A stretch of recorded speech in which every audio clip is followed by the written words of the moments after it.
Hello everybody, I'm Tim Lampley. In 1970, Julius Hunter became the first African-American full-time, primetime news anchor here in St. Louis. In his honor, the George B. Vashon Museum of African-American History has created a permanent exhibit recognizing his life and achievements.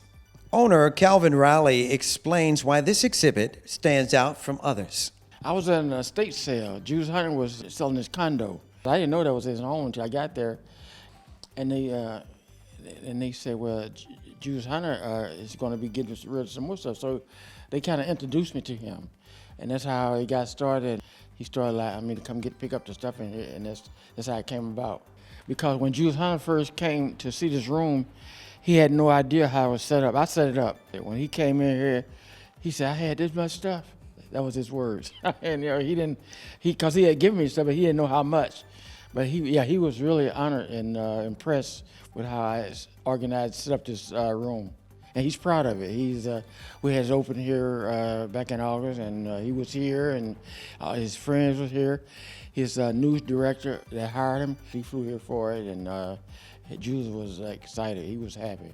I mean, they spent hours here talking in this room. Yeah. So what is in this room is pretty much all Julius Hunter collections, his awards, images that he did. He was only a newscaster to interview 7 presidents, and they're on the wall here. He got the evidence of it. They're signed photographs. We have his memorabilia when he conducted the St. Louis Symphony. Some of Julius Hunter awards when he served as a newscaster, and also he got awards for the Do the Right Thing program. He served with the police department. I had that Chairman George, our St. Louis fire chief, gave Julius Hunter, made him an honorary fire chief. We have his books. He wrote several books. He's the author, and he's proud of that. So we have an example of all of his books here. We have his family treasure, some of the things that he had when he was a little kid living down off Van der Vender. We have his fan that he used to get and a table from his mother, and those kinds of artifacts. His Omega sweater, he's an Omega, where he became an Omega in the early 60s at Harris State College. And we have his Omega sweater here. What I want people to get from Business Museum is that I show African Americans progression. African Americans, we had doctors, we had lawyers. I have some early lawyers who worked with Homer G. Phillips. I had a Pullman Porters.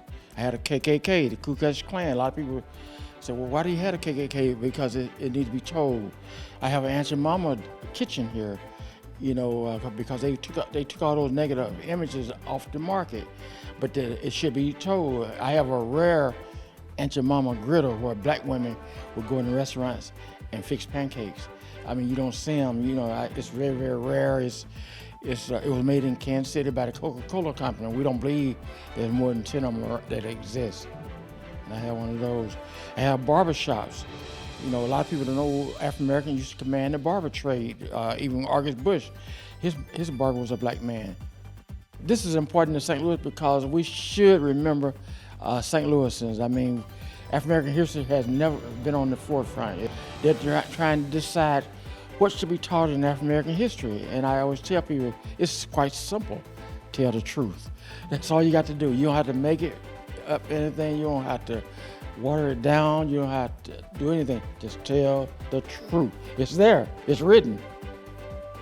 And as Calvin was saying, there are many other wonderful collections to see here at the museum. The hope is that the Julius Hunter Media Room will attract more visitors interested in the rich and diverse history of St. Louis and its many Native personalities.